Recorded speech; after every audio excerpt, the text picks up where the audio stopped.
What's going on, guys? It's Jordan, and welcome to this week's episode of Reality News, our place to talk about our favorite realities, virtual, augmented, and mixed reality.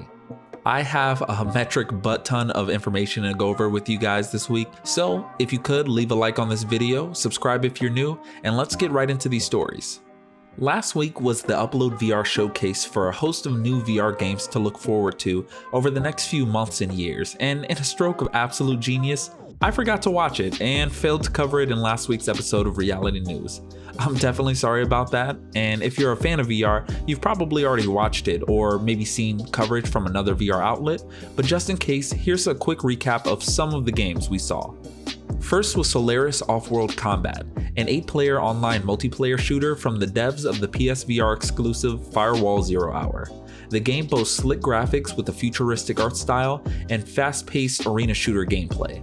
The game is planned to release on August 27th and is coming to Rift S, Quest, and PSVR. Next, we got Panther Vr, an early access stealth combat game for Steam VR.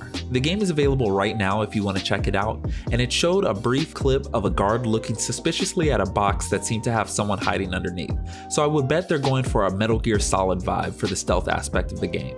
Let's just hope we're not too dummy thick to sneak by.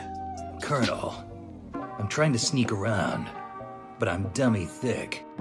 Next, Fast Travel Games creative director Eric Odeldahl gave us a teaser for Wraith the Oblivion, a World of Darkness VR horror game set in the same world as Vampire the Masquerade and Werewolf the Apocalypse. It was a very short glimpse into the environment, but we're expecting to get a full gameplay trailer sometime in August. Next, we got to see a gameplay trailer for Phantom Covert Ops, another stealth action game coming out tomorrow actually, exclusive to Quest and Rift S. This game takes on a different tactical style as it's played entirely from within a kayak. For the sake of time, I won't dive too much more into it, but I will make sure to link a full gameplay review of it in the description. After this, we got a look at the game from Ikamasho Games called Star Shaman, coming out this summer for Oculus Quest, Steam VR, and Viveport. The game consists of battling waves of enemies with an array of spells across a number of cool looking planets. Next, since there's so many games to go over, let's actually do kind of a lightning round of some of the other games we saw. We were shown The Rig, a murder mystery game set in space, coming to Steam VR on June 26th, and Traffic Jams, a game about conducting the flow of traffic and pedestrians while also dealing with a ton of shenanigans like angry pedestrians and meteorites, and it even supports asynchronous gameplay options where friends can send obstacles your way using their smartphones. Traffic Jams will be coming out for Oculus Quest, PlayStation VR, and most major PC VR headsets in September. Operencia the Stolen Sun is a dungeon crawler with an array of puzzles to solve and monsters to beat. The port of this game is coming soon to PlayStation VR, Steam VR, and Oculus. And we also got Area Man Lives, a quirky radio DJ game with a cast of unique listeners and a job simulator style vibe, coming out in 2021. Lastly, we got Lan, a cyberpunk story-driven action game with a cool soundtrack and awesome-looking sword-gun combat. Now that's just some of the games we saw, and there were a ton more games shown as well as new updates, like the new Horde mode coming to The Walking Dead Saints and Sinners, and the popular military sim game Onward coming to the Oculus Quest. To see everything announced, I highly recommend watching the full 47-minute showcase, which is going to be linked in the description down below. Now for our next story. A few episodes back, I covered that Cat VR would be launching a Kickstarter for their Cat Walk C, the new smaller VR treadmill that's small enough to put in your room, and I had a feeling that people were excited for it, but I feel like I underestimated the amount of hype that it had.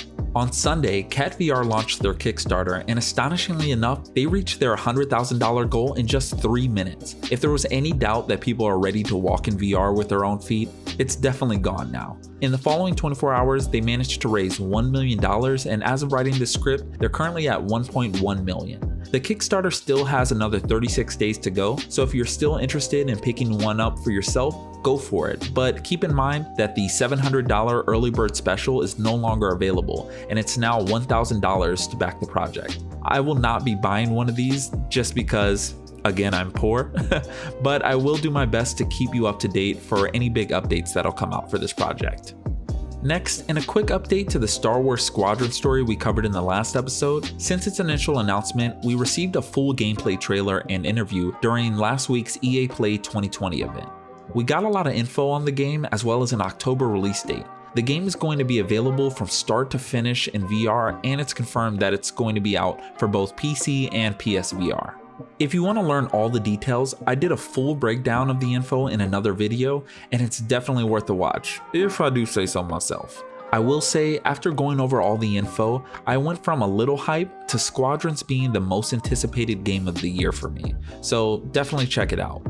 Next, I've covered a lot of Apple AR news over the past several weeks, including a huge leak on Apple's rumored Apple Glass AR headset, along with a recent patent that showed an impressive eye-tracked mirror display technology for AR and VR headsets. This week though, we got another peek behind the curtains as Bloomberg has reported on the supposed internal struggle for the future of Apple's AR and VR technology. The story is that a group within Apple called Technology Development Group, aka TDG, is working on two headsets, a VR-AR hybrid device codenamed N301 and a pair of lightweight AR glasses codenamed N421. N421 is the prototype that is most likely now the rumored Apple glasses we've already talked about, but the real drama came down to the N301 headset. Originally, TDG head executive Mike Rockwell wanted to make N301 a completely revolutionary device.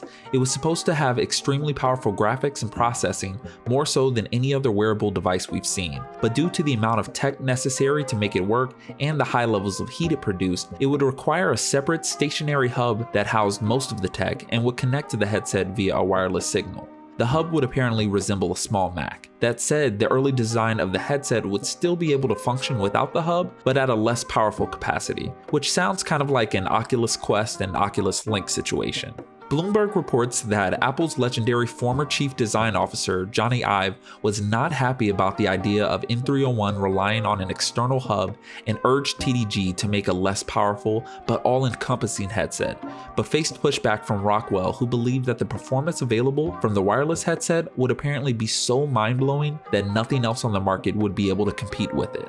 The struggle between the two went on for months, but the deciding factor came down from Apple CEO Tim Cook, who sided with Ive and commissioned Rockwell and his team to work on the all-in-one headset.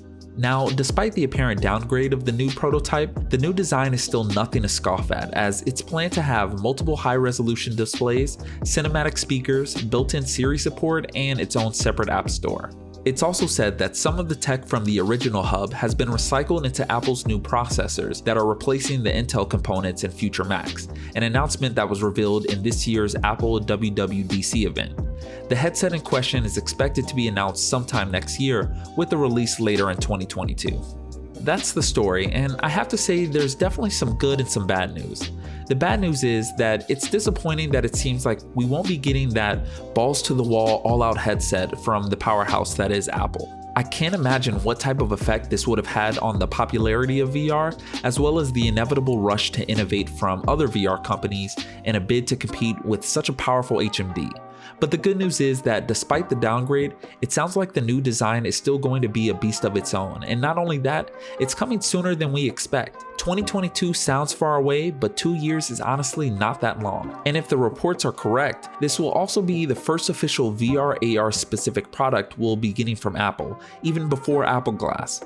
I'm excited to get my hands on one for sure, but I want to hear from you guys. Are you disappointed by the downgrade, or, do you even care about VR from Apple? Or do you see this as more or less exciting than Apple's future AR headset? Let me know in the comments. Speaking of comments, let's do comment of the day, and this one comes from fellow Jordan Vallejo, who says, Ghostwire Tokyo also looks like it will be suited for VR, so I'm pretty sure Sony just doesn't want to reveal anything at this point regarding the new VR. I think if games like Resident Evil 8 weren't getting VR support, Capcom would have just said so. And with that, I have to say I definitely hadn't thought about the possibility of Ghostwire Tokyo being a potential VR game. I was surprised it turned out to be first person, but the more I look at it, the more I could see it working, especially with it being potentially a launch title for the console. I could really see them wanting it to be one of the games available for their next generation of VR. As far as Resident Evil 8 being available in VR, I would say that them not deconfirming doesn't actually guarantee it will be VR compatible. I would say chances lean more toward it being likely to have VR since RE7 was so popular, but let's not forget that they never deconfirmed RE7 coming to PC VR, and it never happened, so I definitely hope that it does, but nothing's set in stone just yet. But yeah, thanks Jordan for the comment, and if you'd like to be featured in the next episode, leave a comment below and it might be you who gets picked. With that, if you enjoyed this episode of Reality News, leave a like, and to really help out the channel, please go ahead and subscribe to not miss out on any of our future videos. God has really been blessing the growth of this channel, and it's been really cool to talk to you guys about the future of this awesome tech, so thank you. I hope you guys have an amazing rest of your week. God bless you, and I will catch you in the next one. Bye.